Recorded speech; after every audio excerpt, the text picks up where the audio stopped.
Hello students, good morning.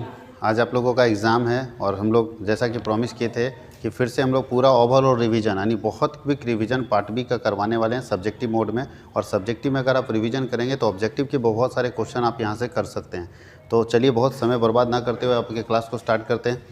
हम लोग part A का पूरा सब्जेक्टिव रिवीजन ओवरऑल रिवीजन करवा चुके हैं, जिसका वीडियो आप लोगों के पास है। अगर नहीं देखें तो जाके देख लीजिएगा, क्योंकि आज ही भर समय है। उसके बाद हम लोग फिर CUET में पढ़ेंगे। तो ध्यान दीजिए, पार्ट बी में हम लोगों को पढ़ना है दो टॉपिक। एक पढ़ना है बिजनेस फाइनेंस और एक पढ़ना है मार्केटिंग। हम लोगों को दो ही टॉपिक पढ़ना है, मार्केटिंग और बिजनेस फाइनेंस। तो एक एक करके डिटेल समझा देते हैं। पहले बिजनेस फाइनेंस की बात करते थे। फाइनेंस का मतलब होता है पैसा, मनी। बताइए, मनी चाहिए कि नहीं बिजनेस में? किसी भी बिजनेस को चलाने के लिए, किसी भी बिजनेस को बढ़ाने के लिए, किसी भी बिजनेस को डेवलप करने के लिए, किसी भी बिजनेस में रॉ मटेरियल खरीदने के लिए, किसी भी बिजनेस को इन्हांस करने के लिए, बढ़ाने के लिए हमको क्या चाहिए? पैसा चाहिए। तो हम लोग बिजनेस फाइनेंस की बात करते हैं। बिजनेस फाइनेंस का मतलब है ऐसा पैसा जो किसी बिजनेस को चलाने के लिए चाहिए, जो किसी बिजनेस को बढ़ाने के लिए चाहिए। तो बोलता है बिजनेस को बढ़ाना हो या बिजनेस को चलाना हो या बिजनेस को मॉडर्न बनाना हो या बिजनेस का डेवलपमेंट करना हो, उसके लिए जो पैसा चाहिए उसको हम लोग बोलते हैं बिजनेस फाइनेंस। कोई दिक्कत है? फाइनेंस ब्लड का काम करता है। पैसा जो है वो किसी बिजनेस, हम लोग के शरीर में जैसे ब्लड का काम है ना, वैसे समझो पैसा किसी बिजनेस में ब्लड का काम करता है। हम लोग के शरीर में ब्लड क्या कर रहा है? हम लोग के शरीर में जो ब्लड है वो हमारे शरीर को एक्टिव रख रहा है। अगर ये हमारा हाथ उठ रहा है, इसका मतलब इसमें ब्लड सर्कुलेशन हो रहा है। जब हम ब्लड सर्कुलेशन यहाँ रोक देंगे तो ये हाथ उठना बंद हो जाएगा। तो ब्लड सर्कुलेशन मेरे शरीर को एक्टिव रखता है।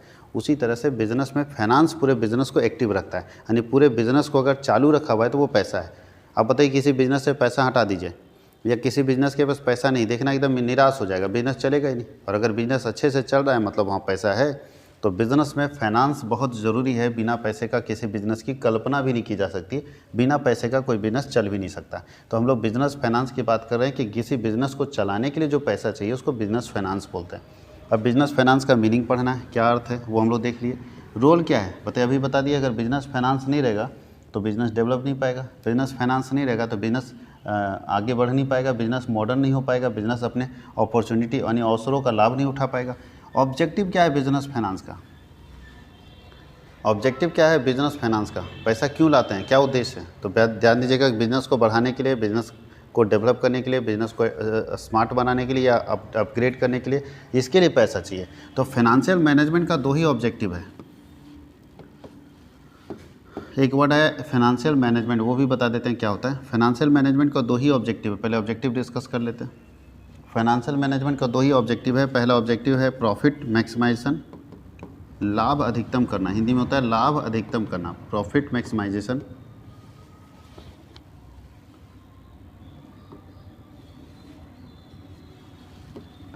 प्रॉफिट मैक्सिमाइजेशन, लाभ अधिकतम करना। और दूसरा आता है वेल्थ मैक्सिमाइजेशन,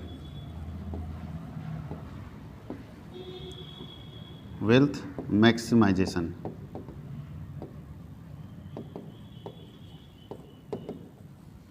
पहला होता है लाभ को अधिक बढ़ाना, ये लाभ बढ़ाना पहला उद्देश्य है कि लाभ को हमको बढ़ाना है। और दूसरा बोलता है वेल्थ को बढ़ाना, संपत्ति को बढ़ाना है। इस दुनिया में कोई भी व्यक्ति अगर पैसा लगा रहा है तो यही दो उद्देश्य है कि या तो वो लाभ को बढ़ाने के लिए पैसा लगाता है कहीं पे, या तो वो संपत्ति को बढ़ाने के लिए पैसा लगाता है। दूसरा और कुछ नहीं है। आप अगर ज़मीन खरीद रहे हैं तो संपत्ति बढ़ाना चाहते हैं, आप अगर शेयर में पैसा लगा रखें तो लाभ बढ़ाना चाहते हैं, अगर आप बिजनेस में पैसा लगा रखें तो लाभ बढ़ाना चाहते हैं। तो इस दुनिया में कोई भी व्यक्ति अपने पैसे को कहीं लगाता है ना, कहीं इन्वेस्ट करता है, कहीं लगाता है, उसका दो ही उद्देश्य होता है, तीसरा उद्देश्य नहीं है। दो ही उद्देश्य, या तो आप लाभ को बढ़ाने के लिए अपना पैसा लगा रखे हैं, या तो आप अपना पैसा लगा रखे हैं अपनी पूंजी को बढ़ाने के लिए, संपत्ति हमारा बढ़ेगा। तो या तो संपत्ति को बढ़ाने के लिए आप पैसा लगा रखे होंगे, वेल्थ को, या तो फिर प्रॉफिट को। इसके अलावा तीसरा कोई उद्देश्य ही नहीं है। यानी एक व्यक्ति अपने पैसे से संबंधित जितना भी काम करता है उसका दो ही उद्देश्य है, या तो वो अपने बिजनेस में लाभ बढ़ाना चाहता है या वो अपने बिजनेस में प्रॉफिट बढ़ाना चाहता है। वो चाहता है कि लाभ बढ़े या वो चाहता है कि प्रॉफिट बढ़े, यही दो उद्देश्य उसका होगा। अब फाइनेंशियल मैनेजमेंट क्या होता है? इसका FM बोलते हैं, फाइनेंशियल मैनेजमेंट। तो याद रखिएगा, मैनेजमेंट का मतलब हम पिछले क्लास में भी समझा चुके हैं, डिसीजन मेकिंग, निर्णय लेना। मैनेजमेंट का मतलब होता है डिसीजन मेकिंग रिलेटिव, मैनेजमेंट का मतलब होता है डिसीजन मेकिंग, निर्णय लेना। मैनेजमेंट में और कुछ नहीं करना है, निर्णय लेना है। अभी लिखा है फाइनेंशियल मैनेजमेंट का मतलब क्या होता है? तो बोलता है कि वित्त से संबंधित, ठीक से सुनिएगा, वित्त से संबंधित यानी पैसे से संबंधित निर्णय लेने की प्रक्रिया फाइनेंशियल मैनेजमेंट कराती। इंग्लिश वाले सुन लीजिए, decision making related to financial activities is called financial management. Decision making related to financial activities is called financial management. Financial activities का मतलब है कि पैसा बिजनेस में कहाँ से आएगा और कहाँ पैसा लगेगा। सोर्सेज ऑफ फाइनेंस क्या है एंड एप्लीकेशन ऑफ फाइनेंस क्या है, पैसा कहाँ कहाँ से आएगा और कहाँ कहाँ लगेगा, उसको उससे संबंधित अगर निर्णय लेना है तो निर्णय लेना जहाँ शामिल होता है उसको हम लोग बोलते हैं फाइनेंशियल मैनेजमेंट, वित्तीय प्रबंध। यानी वित्तीय प्रबंध ऐसा प्रबंध है जिसमें इस बात से संबंधित निर्णय लिया जाता है कि व्यवसाय में पैसा कहाँ से आएगा और पैसा कहाँ लगेगा, यानी सोर्स क्या है एंड एप्लीकेशन क्या है, पैसा कितना आएगा और कितना लगेगा। अगर इससे संबंधित निर्णय गलत हो गया, फाइनेंशियल मैनेजमेंट गलत हो गया, तो आपका बिजनेस बर्बाद हो जाएगा। एग्जाम्पल समझा देते हैं। अगर किसी को लगता है कि बिजनेस स्टार्ट करने के लिए हमको 10 लाख रुपये चाहिए, तो चलो 10 लाख आ गया, कहीं से लोन लिए कुछ लिखिए 10 लाख आ गया। अब उस 10 लाख को सही जगह लगाना भी बहुत इंपॉर्टेंट है। अब पता चला 10 लाख में आप क्या किए जानते हैं, बिजनेस को डेकोरेट करने में खर्चा कर दिए, अब माल लाने के लिए फिर पैसा घट गया, तो बिजनेस नहीं चलेगा। इसलिए बोलता है कि 10 लाख अगर आपके पास आया है, कितना इसमें डेकोरेशन में खर्च होगा, कितना माल आएगा, सब कुछ आपको डिसाइड करना पड़ेगा। कितना का सामान लाएंगे, कितना डेकोरेशन में खर्च करेंगे, कितना कहाँ खर्च करेंगे, इससे संबंधित कि पैसा जाएगा कहाँ और आएगा कैसे, ये दोनों से संबंधित अगर निर्णय लिया जा रहा है, डिसीजन लिया जा रहा है, तो वो कहलाता है वित्तीय प्रबंध। फिर से रिपीट करते हैं, वित्तीय क्रियाओं से संबंधित निर्णय लेने की प्रक्रिया वित्तीय प्रबंध कहलाती है। Financial management means decision making related to financial activities, that means sources of finance and application of finance. और फाइनेंशियल मैनेजमेंट का दो ही उद्देश्य है। उद्देश्य अगर पूछ देगा कि वित्तीय प्रबंध के उद्देश्य बताइए, तो वित्तीय प्रबंध का दो ही उद्देश्य है, लाभ को अधिकतम करना और संपत्ति को अधिकतम करना। लाभ को अधिकतम करना और संपत्ति को अधिकतम करना, इसका दो ही उद्देश्य है। अब हम लोग पढ़ेंगे फाइनेंशियल प्लानिंग क्या होता है। फाइनेंशियल प्लानिंग क्या लगता है, आप पैसे से रिलेटेड बिना प्लान का काम कर लेंगे, तो फाइनेंशियल प्लानिंग करना होगा पैसा लाने के लिए, कि पैसा लाएंगे कहाँ से, किस तरह से पैसा आएगा। तो मान ली किसी को 10 लाख चाहिए, तो दिमाग लगाए कि मेरे पास अपना 2 लाख है, 2 लाख रुपए चाचा दे देंगे, कुछ पैसा बैंक से ला देंगे, कुछ पैसा हमारा ज्वेलरी बिक जाएगा, कुछ पैसा अपना कहाँ से प्लान करेंगे, कैसे पैसा लाएंगे। तो पैसे लाने से संबंधित जो भी प्री प्लान होता है, पैसा लाने से संबंधित जो योजनाएं बनाई जाती है, उसे हम लोग बोलते हैं फाइनेंशियल प्लानिंग। याद रखिएगा, मतलब वित्तीय क्रियाओं से संबंधित जो योजनाएं बनाई जाती है उसे वित्तीय योजना कहते हैं। फिर से, वित्तीय क्रियाओं से संबंधित जो निर्णय पहले लिए जाते हैं। प्लानिंग का मतलब क्या होता है, डिसाइडिंग इन एडवांस। प्लानिंग का मतलब होता है डिसाइडिंग इन एडवांस, है ना, काम करने से पहले सोचना, वो नियोजन कहलाता है। तो बोलता है अगर हम पैसे से संबंधित काम करने से पहले सोच लेंगे, पैसे से संबंधित निर्णय अगर हम काम करने से पहले ले लेते हैं, तो ऐसे निर्णय को हम लोग फाइनेंशियल प्लानिंग के अंदर लेते हैं। अब लिखा है कैपिटल स्ट्रक्चर क्या होता है। कैपिटल स्ट्रक्चर पूंजी ढांचा क्या होता है। तो ध्यान दीजिएगा, कैपिटल स्ट्रक्चर का मतलब है कि हर बिजनेस ये तय करता है कि मेरा पूंजी कहाँ से आना चाहिए।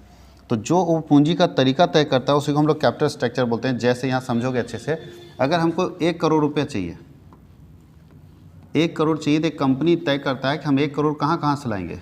तो 2 तरीका है पूंजी लाने का, या तो आप इक्विटी के जरिए लाइए कंपनी के केस में, जिसको समता अंश बोलते हैं, या तो आप इक्विटी के जरिए पैसा ला सकते हैं, और या तो आप डेप्ट के जरिए पैसा ला सकते हैं। आप कहाँ से ला सकते हैं, डेप्ट मतलब लोन, डेप्ट का मतलब क्या होता है, लोन के जरिए, और इक्विटी का मतलब क्या होता है, कैपिटल के जरिए। या तो आप पूंजी लगवाइए या तो आप लोन से पैसा लाइए। अब आपकी कंपनी ये तय करेगी, इसी को बोलते हैं कैपिटल स्ट्रक्चर। स्ट्रक्चर बनाइए कि 1 करोड़ में से कितना इक्विटी से लाएंगे, 1 करोड़ रुपया में से कितना पैसा हम इक्विटी से लाएंगे और कितना पैसा हम डेप्ट से लाएंगे। कितना पैसा हम इक्विटी से, मान लीजिए हम तय किए कि हमको 70 लाख रुपया, 70 लाख हमारी कंपनी, हर कंपनी का अलग अलग हो सकता है, और 30 लाख रुपये यहाँ से लाएंगे। हमारी कंपनी ये तय करती है कि हम 1 करोड़ रुपये में से 70 लाख इक्विटी से लाएंगे और 30 लाख हम डेप्ट से लाएंगे, यानी डिवेंचर बेचेंगे। 30 लाख का डिवेंचर बेचेंगे और 70 लाख रुपये का हम इक्विटी बेचेंगे। ये हमारी कंपनी डिसाइड करती है, हर कंपनी का अलग अलग हो सकता है। तो इसी को कैपिटल स्ट्रक्चर बोलते हैं। इसी को क्या बोलते हैं, कैपिटल स्ट्रक्चर, पूंजी ढांचा। अब इसको परिभाषित कैसे करेंगे, डिफाइन कैसे करेंगे, तो बोलता है capital structure is the relation between डेप्ट एंड इक्विटी। कैपिटल स्ट्रक्चर क्या है, कैपिटल स्ट्रक्चर का मतलब है कि रिलेशन है कि आप इक्विटी से पैसा कितना लाओगे, डेप्ट से कितना पैसा लाओगे। तो बोलता है it capital structure means structure which decided, बोल रहा है कि आप इक्विटी से कितना पैसा लाओगे और कैपिटल से, डेप्ट से कितना पैसा लाओगे। It show the relation between equity and डेप्ट। It show the relation between equity capital and डेप्ट कैपिटल, कि आप इक्विटी के जरिए कितना पैसा लाओगे, डेप्ट के जरिए कितना पैसा लाओगे। आप लिख सकते हैं पूंजी ढांचा ऐसा ढांचा है जिसमें इस बात का निर्णय लिया जाता है कि आप अपना पैसा समता के जरिए कितना लाएंगे और आप अपना पैसा ऋण के जरिए कितना लाएंगे। यानी आप समता और ऋण के बीच में जो अनुपात होता है, रेशियो तय करना है। द रिलेशन बिटवीन, रिलेशन मतलब रेशियो बिटवीन इक्विटी एंड डेप्ट, इसको बोलते हैं इक्विटी का क्या रेशियो होगा और डेप्ट का क्या रेशियो होगा। बस यही तय करना है आपको कि आपका कितना इक्विटी। अब जैसे यहाँ पे देखिए 7-3 है, 7-3 है ना, यहाँ पे 7-3 का मतलब है 70% और 30%, काट दीजिए 7-3 का रेशियो। 7:3 हमारा कैपिटल स्ट्रक्चर है। तो पूंजी ढांचा इस बात का निर्णय करता है कि जो पूंजी आपके पास आएगा उसमें लोन का कितना भाग होगा और उसमें पूंजी का कितना भाग होगा। इसके रिलेशन को दिखाने के लिए हम लोग जो स्ट्रक्चर तय करते हैं वो कैपिटल स्ट्रक्चर कहलाता है, जो हम लोगों को यहाँ पढ़ना है। तो याद रखिएगा, अगर पूछ दिया कि पूंजी ढांचा क्या है तो बना सकते हैं। अब बोला कैपिटल कितने तरह के होते हैं, तो 2 कैपिटल होता है, फिक्स कैपिटल और वर्किंग कैपिटल। फिक्स कैपिटल क्या होता है बताइए, फिर समझा देते हैं आपको। कैपिटल 2 तरह का है, फिक्स कैपिटल और वर्किंग कैपिटल। अब आप पार्टनरशिप वाला कैपिटल मत याद रखिएगा, फिक्स और फ्लक्चुएटिंग कैपिटल। यहाँ पे जो हम लोग कैपिटल इस्तेमाल करेंगे वो 2 तरह का पूंजी होगा, 2 तरह का कैपिटल होता है। एक होता है फिक्स कैपिटल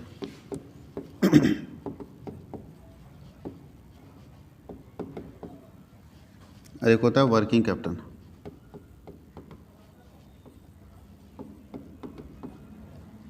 वर्किंग कैपिटल को हिंदी में बोलते हैं कार्यशील पूंजी,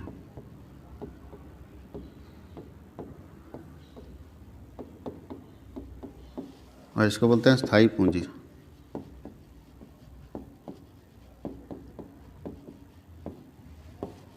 अब जानिए पहले फिक्स कैपिटल का मतलब ऐसा कैपिटल, ऐसा पूंजी जो एक बार लग गया, और जो पूंजी एक बार लग गया उसके बाद वो दोबारा नहीं लगता है, उसको बोलते हैं फिक्स कैपिटल। जैसे आप ज़मीन खरीदे अगर अपने बिजनेस के लिए तो फिक्स कैपिटल है, बिल्डिंग बनाए फिक्स कैपिटल है, मशीन आप खरीदे अपने बिजनेस के लिए तो फिक्स कैपिटल है। एक बार जो लग गया सो लग गया, कोई दिक्कत है। फिक्स कैपिटल का मतलब ऐसा कैपिटल जो ब्लॉक हो जाता है, एक बार लगता है दोबारा नहीं लगता है, यानी ये बिजनेस को चलाने के लिए चाहिए। लेकिन सबसे इंपॉर्टेंट चीज़ वर्किंग कैपिटल। वर्किंग कैपिटल मतलब मटेरियल। बताइए माल ही नहीं रहेगा दुकान में तो पूरा डेकोरेट करके क्या फ़ायदा। अब दुकान पूरा बनाए, बढ़िया ज़मीन है, बढ़िया बिल्डिंग है, बढ़िया मशीन लगाए, अब माल नहीं है तो नहीं चल पाएगा। इसका मतलब किसी बिजनेस को चलाने के लिए फिक्स कैपिटल भी चाहिए और वर्किंग कैपिटल भी चाहिए, यानी कुछ पूंजी ऐसा चाहिए जिसको आपको फंसा देना होगा, ब्लॉक कर देना होगा। अब बताइए ज़मीन में लग गया तो लग गया, तो ये फिक्स कैपिटल होता है। और वर्किंग कैपिटल होता है जो वर्क करता रहता है। तो अगर कंपनी शुरुआत करती है बिजनेस अपना तो फिक्स कैपिटल लगाना पड़ता है और उसके बाद उसको चलाने के लिए वर्किंग कैपिटल लगाना पड़ता है। जैसे एग्जांपल देखिए, अगर कोई व्यक्ति बस खरीदता है तो बस में जो खरीदने में पैसा लग गया वो फिक्स कैपिटल, ब्लॉक हो गया पैसा। अब उसके बाद उसमें डीजल डालना पड़ेगा, कंडक्टर का, ड्राइवर का खर्चा, टोल टैक्स, ये सब डालना पड़ेगा, देना पड़ेगा रोज़ का रोज़, तो उसको बोलते हैं वर्किंग कैपिटल। तो किसी बिजनेस को चलाने के लिए फिक्स कैपिटल भी चाहिए, किसी बिजनेस को चलाने के लिए वर्किंग कैपिटल भी चाहिए। वर्किंग कैपिटल का मतलब ऐसा पूंजी जो किसी बिजनेस को चलाने के लिए चाहिए, जो वर्क करता रहता है, जो काम करता रहता है, वैसे कैपिटल को हम लोग वर्किंग कैपिटल बोलते हैं। कोई दिक्कत है। और फिक्स कैपिटल मतलब जो एक बार लगता है एक बार फिक्स हो जाता है। जैसे ज़मीन, लैंड, बिल्डिंग, मशीनरी लग गया, वर्किंग कैपिटल मतलब मटेरियल हो गया। अगर बस वाले की बात करें तो डीजल हो गया, कंडक्टर का खर्चा हो गया, सब इसमें आएगा। तो ये हम लोग पढ़ लिए 9 चैप्टर। 10 नंबर चैप्टर में फाइनेंशियल मार्केट है। चलिए इसके बारे में थोड़ा डिस्कस कर लेते हैं, फाइनेंशियल मार्केट के बारे में।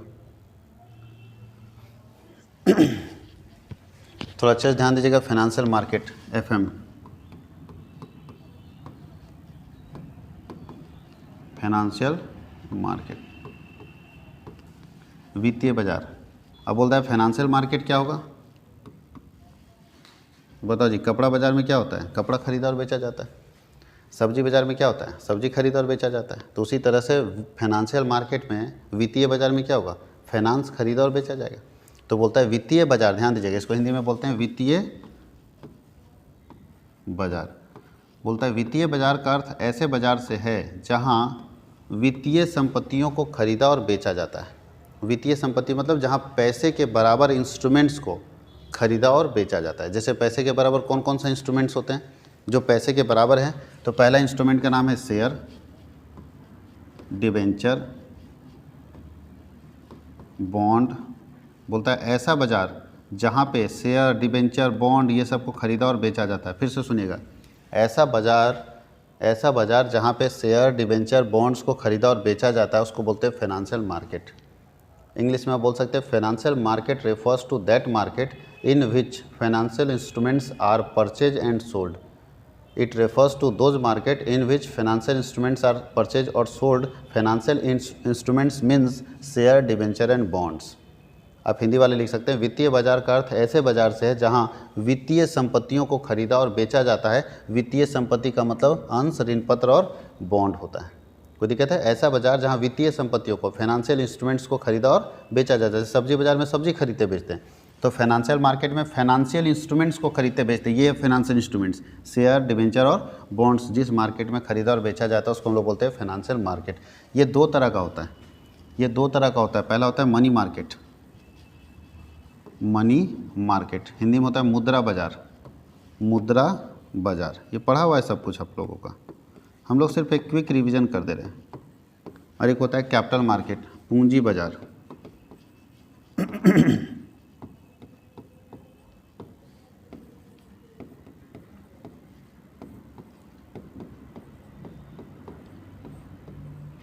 बताइए, अगर एक साल से कम समय के लिए शेयर डिबेंचर बेचना है, एक साल से कम के लिए, less than 1 year, short term के लिए, अगर आप एक साल से कम समय के लिए सिक्योरिटी को, फाइनेंशियल सिक्योरिटी को खरीदते और बेचते हैं तो मनी मार्केट में जाइए।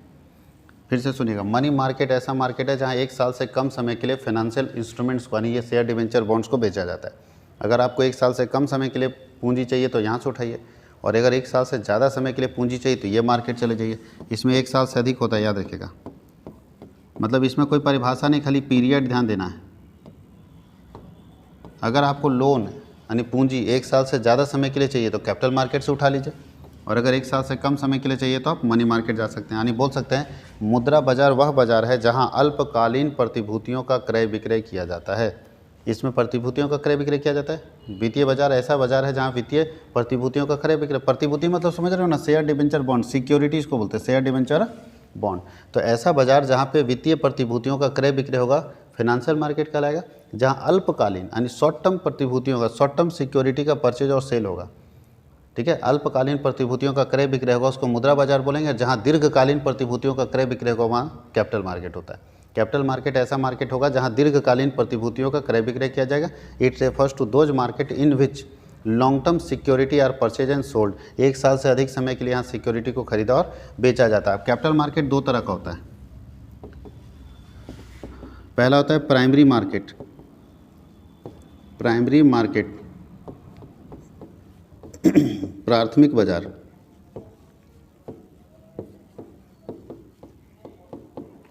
और दूसरा होता है सेकेंडरी मार्केट,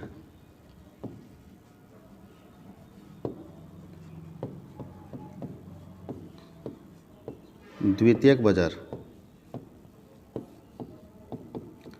सेकेंडरी मार्केट, तो बताइए प्राइमरी मार्केट क्या होगा? ऐसा मार्केट जहाँ पे नए सिक्योरिटी को, नए शेयर डिबेंचर बॉन्ड्स को, अगर किसी मार्केट में नए सिक्योरिटी को खरीदा और बेचा जाता है, नई प्रतिभूतियों को क्रय विक्रय किया जाता है तो उसको प्राथमिक बाजार बोलते हैं। हिंदी में लिख सकते हैं प्राथमिक बाजार का अर्थ ऐसे बाजार से है जहां नए प्रतिभूतियों का क्रय विक्रय किया जाता है। इंग्लिश में बोल सकते हैं primary market refers to that market in which new security are purchase and sold. जहां नए से नए शेयर को खरीदे और बेचेंगे, नए शेयर को जहां खरीदे बेचेंगे उस मार्केट को प्राइमरी मार्केट बोलेंगे। और सेकेंडरी मार्केट ऐसा मार्केट है जहां पुराने शेयर को खरीदते और बेचते हैं। It refers to those market in which old security are purchase and sold. ऐसा मार्केट, ऐसा बाजार जहां पे हम पुराने प्रतिभूतियों का क्रय विक्रय करते हैं, ऐसे बाजार को हम लोग द्वितीयक बाजार या सेकेंडरी मार्केट बोलते हैं। अब आप ध्यान दीजिएगा, द्वितीयक बाजार को ही स्टॉक एक्सचेंज बोलते हैं। शेयर मार्केट का नाम सुने ना, इसी मार्केट को बोलते हैं स्टॉक एक्सचेंज। जो आप बोल रहे हैं कि स्टॉक एक्सचेंज क्या होता है, शेयर मार्केट, तो सेकेंडरी मार्केट ही शेयर मार्केट कहलाता है। प्राइमरी मार्केट शेयर मार्केट नहीं होता है। प्राइमरी मार्केट का कोई जगह फिक्स नहीं होता है, उसका एक जगह फिक्स है शेयर बाजार, इसका कोई जगह फिक्स नहीं। प्राइमरी मार्केट में जो डील होता है ना, वो क्या होता है जानते हैं? C2C समझिएगा, C2C यहाँ लिखे हैं। मतलब प्राइमरी मार्केट में company to customer, direct company किससे खरीदेगा, सॉरी कस्टमर किससे खरीदेगा? कंपनी से। तो यहाँ कस्टमर डायरेक्ट कंपनी से खरीदते हैं। और यहाँ भी C2C डील होता है। यहाँ होता है कस्टमर टू कस्टमर। यहाँ ध्यान दीजिएगा, यहाँ कस्टमर टू कस्टमर, क्योंकि सेकंड हैंड सामान कैसे खरीदते हैं बताइए? अगर नया मोटरसाइकिल खरीद रहे हैं तो आप कैसे खरीदते हैं? खुद सोचिए तो।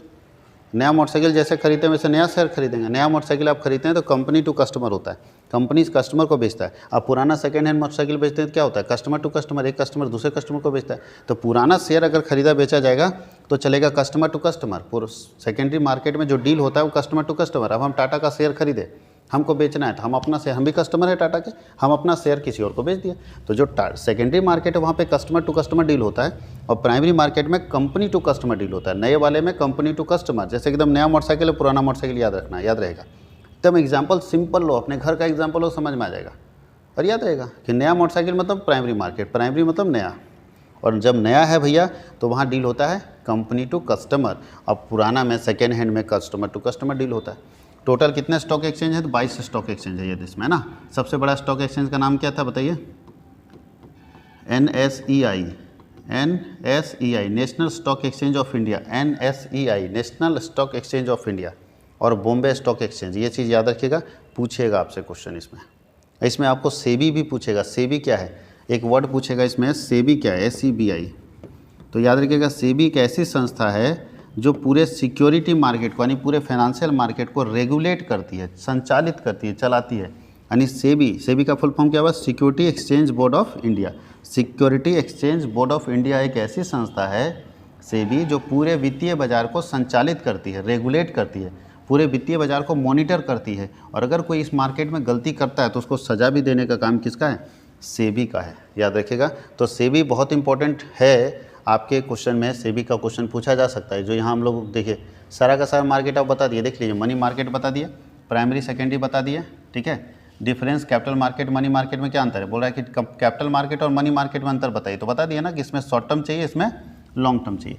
उसके नीचे देखिए NSEI बता दिए, अभी national stock exchange of, SEBI भी बता दिए। सेबी का ऑब्जेक्टिव क्या है? सेबी का ऑब्जेक्टिव है ये निवेशकों को सुरक्षित करता है। जो निवेशक पैसा लगाते हैं, जो लोग, हम लोग पैसा लगा देते हैं, बैंक को दे देते हैं या शेयर मार्केट में लगा देते हैं, तो हमारे हक को, हमारे इंटरेस्ट को, हमारे हित को सुरक्षित करता है। इंग्लिश हिंदी में बोल सकते हैं निवेशकों के हितों की सुरक्षा, इंग्लिश में बोल सकते हैं प्रोटेक्शन ऑफ इन्वेस्टर इंटरेस्ट। दूसरा, निवेशकों को शिक्षित करना, टू एजुकेट इन्वेस्टर्स। उसके बाद होता है कि पूरे वित्तीय बाजार को रेगुलेट करना, संचालित करना, टू रेगुलेट फाइनेंशियल मार्केट। ये 3 ऑब्जेक्टिव आप यहाँ लिख सकते हैं, 4-5 ऑब्जेक्टिव है, आराम से लिख सकते हैं इसको कि क्या उद्देश्य है, तो ये आपका पूरा कंप्लीट हो जाएगा एक साथ में। एक टेबल में हम लोग पूरा का पूरा चैप्टर कंप्लीट कर लिए। अब 30 पीरियड का है भैया, तो 30 पीरियड का क्लास आपको हम बस 5 से 7 मिनट के अंदर दिखा दे रहे हैं, सिर्फ झलक दिखा रहे हैं, ठीक है, झलक दिखा जाए। और अभी वही समय है, उससे ज़्यादा कुछ समय नहीं है। अब चलते हैं हम लोग मार्केटिंग। ये तो बहुत आसान चीज़ है, थोड़ा फटाफट करते बताते चले जाते हैं। मार्केटिंग तो आप सब जानते हैं, सब बाज़ार में रोज़ झेलते हैं। मार्केटिंग का मतलब क्या होता है? मार्केटिंग का मतलब ध्यान दीजिएगा, किसी सामान को बनने से पहले, किसी सामान के बनने से पहले, प्रोडक्शन से पहले, प्रोडक्शन से यहाँ से मार्केटिंग शुरू होता है, प्रोडक्शन से पहले और सेल होने के बाद तक मार्केटिंग चलता रहता है। फिर से सुनोगे, बोलता है विपणन क्या है, पूछ देगा विपणन क्या है। मार्केटिंग का हिंदी क्या होता है? विपणन। विपणन क्या है? What is marketing? तो विपणन क्या है? तो विपणन किसी वस्तु के निर्माण से पहले शुरू होता है और उसके बिक्री के बाद तक चलता रहता है। इस पूरे प्रोसेस को, पूरी प्रक्रिया को हम लोग क्या बोलते हैं? मार्केटिंग बोलते हैं। मार्केटिंग मतलब ऐसा काम जो किसी सामान के बनने, बताइए आज फिल्म का क्या होता है? मार्केटिंग होता है। फिल्म शूटिंग होना शुरू नहीं हुआ, उससे पहले प्रचार शुरू हो गया, ट्रेलर जारी हो गया, एक टीजर जारी हो गया। तो बताइए, पहले ट्रेलर जारी हो गया, इसका मतलब पहले प्रचार, बाद में सामान बनना शुरू। तो पहले प्रचार खूब दम भर के होता है, तब फिल्म बनना शुरू होता है। और फिर क्या लगता है? अच्छा बताइए, फ्रिज अगर हम बना रहे हैं तो पहले प्रचार के लिए आइडिया दे दिया, फ्रिज बना दिए, फ्रिज बेच भी दिए, तो क्या बेच देने के बाद मार्केटिंग ख़त्म हो जाएगा? नहीं। अरे फ्रिज लिया है तो ख़राब होगा ना, फिर हमारा आदमी बनाने जाएगा, फिर पैसा कमाएंगे। 1 साल फ्री देंगे, दूसरा साल पैसा कमाएंगे, तीसरा साल पैसा कमाएंगे, चौथा साल, 5वां साल, छठा साल, 15 साल। 15 साल में उसका फ्रिज ख़राब हो जाएगा, तो मेरा जो आदमी बनाने जा रहा है वो बार बार यही बात बोलेगा, सर आपका फ्रिज पुराना हो गया, नया ले लीजिए, नया ले लीजिए, नया ले लीजिए, फिर वो जाकर नया लेगा। तो मार्केटिंग तो चलता रहता है। मार्केटिंग जब से प्रोडक्शन होता है, प्रोडक्शन से पहले शुरू होता है और प्रोडक्ट के मरने तक का मार्केटिंग चलता रहता है। तो विपणन एक ऐसी क्रिया है जो किसी सामान के बनने से पहले शुरू होती है और बिकने के बाद तक चलती रहती है। मार्केटिंग और सेलिंग में क्या डिफरेंस है? दूसरा पॉइंट है, तो याद रखिएगा, मार्केटिंग बड़ा है, मार्केटिंग पूरा है, और सेलिंग उसमें से एक छोटा सा तत्व है। तो आप बोल सकते हैं selling is a part of marketing. विक्रय जो है विपणन के का भाग है, यानी selling is a part of marketing. विक्रय जो है वो विपणन का भाग है, यानी विपणन बड़ा है, इसका वाइडर स्कोप है, इसका क्षेत्र जो है व्यापक है और इसका क्षेत्र सीमित है। सेलिंग का क्षेत्र क्या है? सीमित। इसका उद्देश्य क्या है? किसी तरह से सामान को बेच देना, जबकि इसका उद्देश्य है कि बेचना है लेकिन कस्टमर सेटिस्फेक्शन के साथ। बोलता है कि इस पूरा मार्केटिंग का जो पूरा काम, सॉरी प्रोडक्शन का नहीं, पूरा मार्केटिंग का जो काम है वो बोलता है कि सामान बेचो लेकिन कंज्यूमर को सेटिस्फाई करते हुए। यानी उपभोक्ता संतुष्टि के साथ अपने सामान को बेचोगे तो उसको बोलते हैं मार्केटिंग, और केवल बोलता है सामान बेच देंगे संतुष्ट हो कंज्यूमर या ना हो उसको बोलते हैं सेलिंग। तो ये डिफरेंसेस आपके पास था, उसको देख लीजिएगा। मार्केटिंग मिक्स में आपको 4 पढ़ना है, 4P कॉन्सेप्ट इसको बोलते हैं। मार्केटिंग मिक्स को हम लोग 4P कॉन्सेप्ट के नाम से भी जानते हैं। P for product, P for product पहला, P for price, P for place और P फॉर, यहाँ देखिए प्राइस लिखा है, उसको ये होता है प्लेस और ये होता है प्रमोशन। 4P है, इसको बोलते हैं 4P कॉन्सेप्ट, 4P कॉन्सेप्ट। कोई दिक्कत सब लोगों को? तो 4P कॉन्सेप्ट हम लोग देखेंगे। P फॉर प्रोडक्ट, सबसे पहले प्रोडक्ट में हम लोग देखेंगे कि प्रोडक्ट होता क्या है, सामान क्या होता है। तो सामान, भाई सामान का परिभाषा देना मुश्किल है, सामान एक पुलिंदा है बस। अब सामान का क्लासिफिकेशन, तो 2 तरह का प्रोडक्ट होता है, बताए थे आपको, कंज्यूमर प्रोडक्ट भी होता है और इंडस्ट्रियल प्रोडक्ट होता है। कंज्यूमर प्रोडक्ट और इंडस्ट्रियल प्रोडक्ट, समझ गए? 2 तरह का प्रोडक्ट होगा, उपभोक्ता उत्पाद होगा और साथ ही साथ क्या होगा, इंडस्ट्रियल प्रोडक्ट होता है। यानी कुछ सामान ऐसे होते हैं जो बनते हैं और डायरेक्ट कंज्यूमर के पास जाते हैं, और कुछ सामान ऐसा होता है जो बनता है और इंडस्ट्री को जाता है। तो एक होता है इंडस्ट्रियल प्रोडक्ट, एक होता है कंज्यूमर प्रोडक्ट। अच्छा, ब्रांडिंग क्या होता है? ब्रांडिंग का मतलब होता है नॉमिनेशन ऑफ अ प्रोडक्ट। अगर किसी उत्पाद को नाम दे रहे हैं तो किसी उत्पाद को नाम देने की प्रक्रिया ब्रांडिंग कहलाती है। ब्रांडिंग एक ऐसा प्रोसेस है जिसमें हम किसी उत्पाद का नाम देते हैं। अब एक अच्छे ब्रांड के अंदर क्या विशेषता होनी चाहिए? शॉर्ट और सिंपल होना चाहिए, मतलब सूक्ष्म होना चाहिए, छोटा, अच्छा ब्रांड। और अच्छा ब्रांड क्या होना चाहिए? याद रखने योग्य होना चाहिए, साधारण होना चाहिए नाम। तो ऐसा बहुत सारा ब्रांडिंग का फीचर्स पड़े थे। लेबलिंग क्या होता है? किसी प्रोडक्ट के ऊपर जो वाइट कलर का चिपका रहता है ना, पेपर टाइप का, उसको लेबल बोलते हैं, उसी को लेबलिंग लिखा हुआ है। तो लेबलिंग का मतलब होता है कि जो किसी प्रोडक्ट के ऊपर वाइट कलर का चिपका रहता है उसको हम लोग लेबल बोलते हैं। उसमें प्रोडक्ट के बारे में संपूर्ण जानकारी लेबल में लिखी होती है कि सामान कैसे बना है, कंज्यूमर केयर नंबर क्या है, कौन कौन सा सामान उसमें मिलाया गया है, क्या क्या कंटेंट मिलाए गए हैं, वो सब चीज़ लेबलिंग के अंदर डाला रहता है। लेबलिंग के अंदर प्राइस, कैसे यूज़ करेंगे, एक्सपायरी डेट क्या है, सब इसमें डाला रहता है। पैकेजिंग क्या होता है? तो जब हम किसी सामान को पैक करते हैं, किसी सामान को पैक करने की जो प्रक्रिया है उसको हम लोग पैकेजिंग बोलते हैं। पैकेजिंग करने से क्या होता है? सामान सुरक्षित रहता है, सेफ रहता है, एक जगह से दूसरे जगह ले आना आसान होता है, इसलिए पैकेजिंग बहुत ज़रूरी है। फिजिकल डिस्ट्रीब्यूशन का मतलब होता है कि हम अपने सामान को कैसे पहुंचाएंगे। तो हम अपने सामान को 4 तरीके से पहुंचाते थे, जो आप लोगों को फिजिकल डिस्ट्रीब्यूशन में पढ़ना था कि कैसे हम अपने सामान को पहुंचाएंगे। तो याद कीजिए, आप लोगों को बताया गया था 0 लेवल। एक होता है कि मैन्युफैक्चरर जो होता है वो डायरेक्ट कस्टमर को बेचता है, पहला तरीका ये होता है कि मैन्युफैक्चरर डायरेक्ट कस्टमर को बेच रहा है। दूसरा तरीका है मैन्युफैक्चरर बेचता है होलसेलर को, रिटेलर को। मैन्युफैक्चरर बेचता है रिटेलर को, रिटेलर बेचता है कस्टमर को। तीसरा तरीका हो सकता है मैन्युफैक्चरर बेचता है होलसेलर को, होलसेलर बेचता है रिटेलर को, रिटेलर बेचता है कस्टमर को। चौथा तरीका हो सकता है मैन्युफैक्चरर बेचता है एजेंट को, एजेंट बेचता है होलसेलर को, होलसेलर बेचता है रिटेलर को, रिटेलर बेचता है कस्टमर को। ये है तरीका। तो बताइए, कुछ कंपनियां ये वाला तरीका लगाती है अपना सामान को बेचने के लिए, कुछ ये लगाता है, कुछ ये लगाता है, कुछ ये लगाता है। बताइए ये कौन लगाता है? तो ऐसी कंपनी जो खुद सामान बनाती है, खुद बेचती है, वो ये तरीका लगाता है। हम खुद अपना, जैसे बाटा देखिए, बाटा क्या करता है? सामान बनाता है और अपना जूता चप्पल जो है अपना ही आउटलेट खोल के बेचता है। इसका मतलब मैन्युफैक्चरर डायरेक्ट कस्टमर को बेच रहा है। इसको बोलते हैं फिजिकल डिस्ट्रीब्यूशन, कि आप अपने सामान को कैसे लोगों तक पहुँचाएंगे। आप अपना सामान दिल्ली में बना लिए, तो लोगों तक पहुंचाने के लिए कोई माध्यम चाहिए ना, तो इसको बोलते हैं फिजिकल डिस्ट्रीब्यूशन।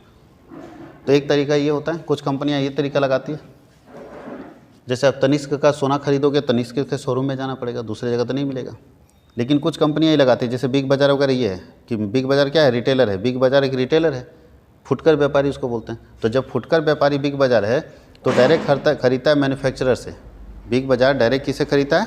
मैन्युफैक्चरर से सामान खरीदता है और डायरेक्ट मैन्युफैक्चरर से खरीद के कंज्यूमर को बेचता है। यानी बिग बाज़ार एक फुटकर व्यापारी है जो डायरेक्ट खरीदता है मैन्युफैक्चरर से और बेच देता है किसको? कंज्यूमर को। मैन्युफैक्चरर से खरीद के डायरेक्ट कंज्यूमर को बेच देता है बिग बाज़ार। तो इसीलिए बिग बाज़ार के लिए आप ये वाला कंडीशन ठीक लगा सकते हैं। और जनरली जो प्रोडक्ट बिकता है ऐसे बिकता है, जैसे साबुन बेचना है, शैम्पू बेचना है, तो यही तरीका है कि मैन्युफैक्चरर बेचेगा होलसेलर को, होलसेलर बेचेगा रिटेलर को, रिटेलर बेचेगा कंज्यूमर को। और एक तरीका होता है जब हम विदेशी व्यापार करते हैं तो ये तरीका लगाते हैं कि मैन्युफैक्चरर से खरीदता है एजेंट, मैन्युफैक्चरर से कौन खरीदा? एजेंट, एजेंट से खरीदा होलसेलर, होलसेलर से रिटेलर, रिटेलर से कंज्यूमर। तो ये तरीका है हम लोगों को अपना सामान डिस्ट्रीब्यूट करने का, लोगों तक पहुंचाने का। अब लिखा है प्रमोशन। प्रमोशन का मतलब आप अपने सामान को बेचेंगे, बेचने के लिए जितना टेक्निक लगाएंगे सब प्रमोशन के अंदर आता है। एक सामान को बेचने के लिए जितनी तरीके लगाएंगे, बाय 2 गेट 1, 2 खरीदो 1 free, lucky draw, 40% of, 30% of, जो टेक्निक आप लगाते हैं अपने सामान को बेचने के लिए, वो सब काम क्या कहलाता है? प्रमोशन कहलाता है।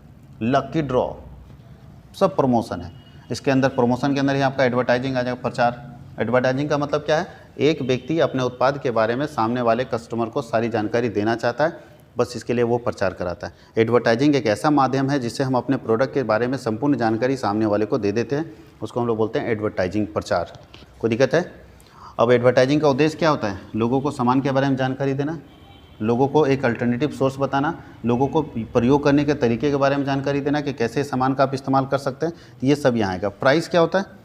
किसी वस्तु को बनाने में, किसी वस्तु के उत्पादन में जो कॉस्ट लगता है, ध्यान दीजिएगा, किसी वस्तु के को उत्पादन करने में जो पेमेंट करना पड़ता है उसको उसका प्राइस बोलते हैं हम लोग। और कौन कौन से फैक्टर है जो प्राइस को इन्फ्लुएंस करता है? मूल्य को प्रभावित करने वाले तत्व कौन कौन से हैं? तो ध्यान दीजिएगा, कंपटीटर का प्राइस, जो कंपटीटर प्राइस रखा उसके आधार पर आपका मूल्य प्रभावित हो सकता है। वस्तु की लागत, जो आपका सामान का लागत क्या है उससे प्रभावित हो सकता है। सरकार की नीतियाँ उससे प्रभावित हो सकता है। टैक्स है उससे प्रभावित हो सकता है। उसके अलावा मार्केट का सिचुएशन उससे प्रभावित हो सकता है। आपके बिजनेस की पॉलिसी उससे प्रभावित हो सकता है। बहुत सारा ऐसा चीज़ है जिससे हमारा प्राइस जो है वो प्रभावित हो सकता है। अब हम लोग लास्ट टॉपिक देखेंगे जो है कंज्यूमर प्रोटेक्शन। बहुत छोटा टॉपिक है, चलिए इसको हम लोग फटाफट कर लेते हैं। कंज्यूमर प्रोटेक्शन का ज़रूरत क्या हुआ? उपभोक्ता संरक्षण का ज़रूरत क्या है? तो भारत में उपभोक्ताओं को विक्रेताओं से बचाने के लिए उपभोक्ता संरक्षण अधिनियम 1986 लाया गया।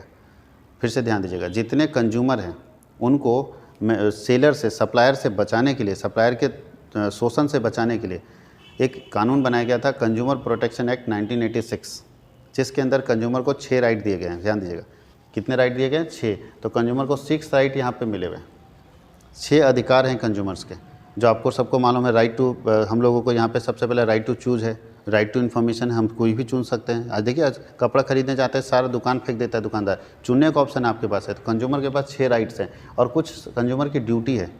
तो पहले हम लोग देख ले, कंज्यूमर प्रोटेक्शन एक्ट कब आया था? 1986 में आया था। याद रखिएगा, कब आया था? 1986, जिसके अंदर कंज्यूमर को कितने राइट दिए गए? 6 अधिकार दिए गए। ज़रूरत क्या है कंज्यूमर प्रोटेक्शन का? तो वह भी तो बताएं कि अगर उपभोक्ता को विक्रेताओं के शोषण से बचाना है तो आपको कंज्यूमर प्रोटेक्शन एक्ट लाना पड़ा।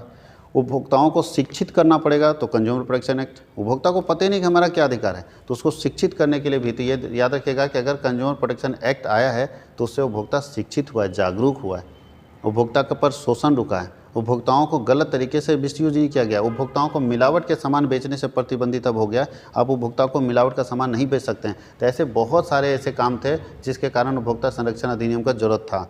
तो याद रखिएगा, उसके अंदर उपभोक्ताओं को कितने अधिकार प्राप्त हैं? 6 अधिकार प्राप्त है, जो आप लोग पढ़े थे। और कुछ जिम्मेवारी भी, उपभोक्ता की जिम्मेवारी ऐसा नहीं कि खाली अधिकार है।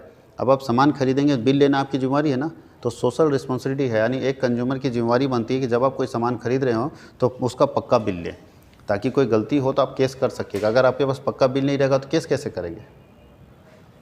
और कंज्यूमर के मामले को देखने के लिए 3 टियर एजेंसी बनाया गया। 3 टियर एजेंसी बनाया गया। 3 एजेंसी है। पहला हम लोग जिसको बोलते हैं district commission, DC, district commission. दूसरा होता है स्टेट कमीशन और तीसरा होता है नेशनल कमीशन। पहला डिस्ट्रिक्ट कमीशन, दूसरा स्टेट कमीशन, तीसरा नेशनल कमीशन। 3 एजेंसियां बनाई गई जो कंज्यूमर प्रोटेक्शन को देखती है। और सबका एक लिमिट है कि अगर 1 करोड़ तक का मामला है तो डिस्ट्रिक्ट कमीशन में जाइएगा, 1 करोड़ तक का मामला है तो डिस्ट्रिक्ट कमीशन में जाइएगा। आपको सबके बारे में बताया गया कि डिस्ट्रिक्ट कमीशन क्या होता है, स्टेट कमीशन क्या होता है, नेशनल कमीशन क्या होता है। और यहाँ एक और चीज़ है कि कंज्यूमर प्रोटेक्शन एक्ट में NGO का क्या रोल है। तो जो NGO है वो कंज्यूमर प्रोटेक्शन एक्ट में अपना बहुत इंपॉर्टेंट रोल प्ले करता है। वो क्या करता है? कंज्यूमर को गाइड करता है, कंज्यूमर को मॉनिटर करता है, कंज्यूमर को एजुकेट करता है और कंज्यूमर के हक के लिए लड़ाई लड़ने का काम NGO का आता है। जो गैर सरकारी जो है संस्थाएं हैं, तो गैर सरकारी संस्थाएं उपभोक्ता संरक्षण के लिए बहुत बड़ा काम कर रही है कि वो प्रोटेक्ट कर रही है, जो उपभोक्ता है उसको सुरक्षित कर रही है, संरक्षित कर रही है, उसको जागरूक बना रही है, उसके हक के लिए लड़ रही है। तो NGO का बहुत बड़ा रोल है कंज्यूमर प्रोटेक्शन में। ये तब तक NGO का रोल रहेगा जब तक कंज्यूमर एकजुट ना हो जाए, कंज्यूमर शिक्षित ना हो जाए, कंज्यूमर को उसके अधिकारों की जानकारी ना हो जाए, तब तक NGO को काम करते रहना पड़ेगा। और इसीलिए NGO का बहुत बड़ा रोल हो जाता है कंज्यूमर प्रोटेक्शन में। तो आज जाइए, आप सभी लोगों को बेस्ट ऑफ लक, बढ़िया से एग्ज़ाम लिखिए। Thank you. और उसके बाद CUT की तैयारी हम लोग जम के करेंगे, आज छोड़ना नहीं है। सबसे पहले वो आंसर लिखिए जो आपको बहुत अच्छे से आता है। MCQ आपका बहुत अच्छा जाएगा, एकदम no doubt. Multiple choice question वाला आप कर लोगे। सिर्फ आपको सब्जेक्टिव में टेंशन था, सब्जेक्टिव में भी ब्रीफली हम लोग देख लिए। आपका अच्छा एग्ज़ाम जाना चाहिए। Thank you.